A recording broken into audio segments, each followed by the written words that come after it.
All right, today we're diving deep into the world of condo and new construction real estate. Now, on the surface, it can seem pretty straightforward, but trust me, one tiny mistake can end up costing you thousands.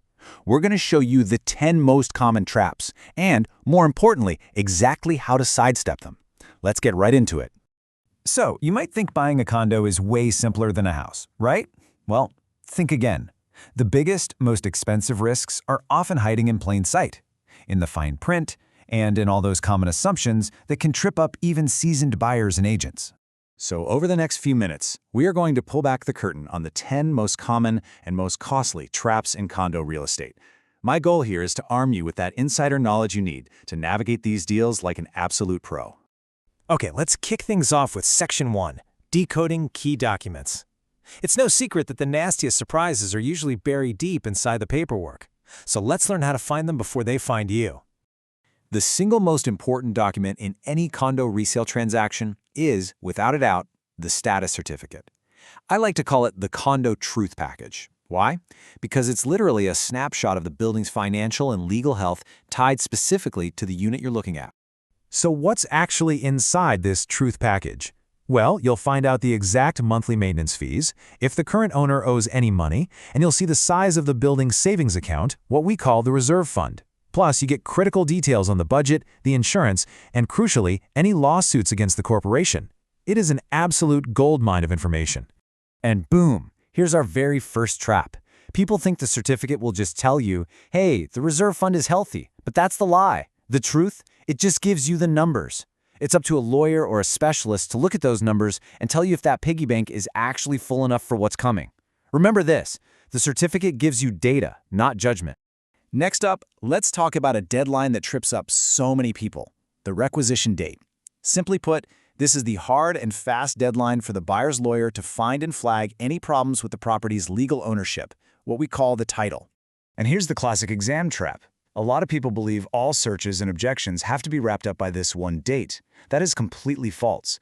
The requisition date is specifically for title-related problems. Other issues, like building code violations or work orders, they can have totally different timelines that are handled elsewhere in the agreement. It's a subtle difference, but a really critical one. The condo world just loves its acronyms. So beyond the status certificate, which is for resales, you've also got the PIC, the ICU, and the NIIC for people who already own units. Exam writers love to test you on this by throwing in a completely fake certificate name just to see if you're paying attention. Don't fall for it. Now for Section 2, Following the Money Trail. This is where some of the most expensive and, frankly, most painful mistakes happen. So let's take a look at how to avoid them. There's a two-word phrase that strikes fear into the heart of pretty much every condo owner: special assessment. This is that dreaded, unexpected extra bill for a huge repair, like a new roof or fixing the garage, that gets slapped on all the owners when the building's savings account comes up short. And here's another money trap. There's this myth that these assessments have to be paid in one giant painful check. The truth is, the condo corporation can actually offer a payment plan. It might be a lump sum, or it could be paid in installments over time. The owner often gets a choice. Okay, let's switch gears to new construction for a second. You put down this huge deposit, right? And you just assume it's all protected. But what if I told you that for a lot of new condos, the Tarion warranty only protects the first $20,000 of your deposit? It's a shocking reality for so many buyers who've put down way more than that. And what about all that extra cash you paid for upgrades? The hardwood floors, the fancy kitchen cabinets. Is that money protected in the same way your main deposit is? The answer, unfortunately, is a big, resounding no. Money paid for upgrades often isn't legally considered a deposit at all, which means it might not be protected if the builder goes bankrupt. This is a massive trap that you absolutely need to be aware of. And finally, in our money section, let's talk about the HST rebate on new homes. A common myth is that this government rebate has to be paid directly to the buyer after closing. The truth? It totally depends on what the purchase agreement says. Very often, the builder has the buyer sign the rebate over to them in exchange for selling the condo at a lower rebate-included price. So it really can go either way. All right, on to Section 3, Navigating Rules and Roles. Let's look at the traps that are hiding in contracts and get really clear on the specific job of a real estate professional.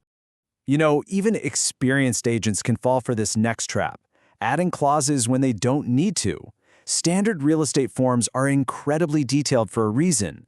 When you start adding your own custom clauses, you can accidentally create contradictions and actually weaken your client's position. It's kind of like trying to improve a perfect cake recipe by just throwing in random ingredients. You're probably just going to mess it up. So, what is the salesperson's correct role when it comes to that all-important status certificate? It's actually pretty simple, and it has nothing to do with giving advice. 1. Make sure the buyer gets a copy. 2. Make sure there's a condition in the offer that gives them enough time to actually review it. And 3. This is the most important one. Strongly encourage them to have it reviewed by their lawyer. Your job is to facilitate, not interpret. And now for our final section, where we're going to uncover a type of ownership that is so widely misunderstood, it's a huge trap for anyone who's unprepared. Let's talk about the leasehold condominium. It's kind of like a hybrid. You own your unit, the actual suite, the physical space, but the entire building sits on land that the condo corporation is just leasing from a landowner, often for a really long time, like 99 years. And this brings us right to our final trap. The big lie is that a leasehold condo is just a glorified rental where you have no real power. The truth is, you absolutely have ownership-type rights. You can sell it, you can renovate it, you can even get a mortgage on your interest in the property. You are an owner, not a tenant. Wow, we have covered a ton of ground today. We've gone through documents, money, rules, rights, the whole shebang. So after all of that, what's the single most important thing to walk away with? It all boils down to this one simple idea. A salesperson's job isn't to be the expert on every single thing. It's to be the expert guide who connects their clients with the right professionals, the lawyers, the accountants, the inspectors. That right there is how you avoid every single trap we've talked about today. I really hope this was helpful. Thanks for watching.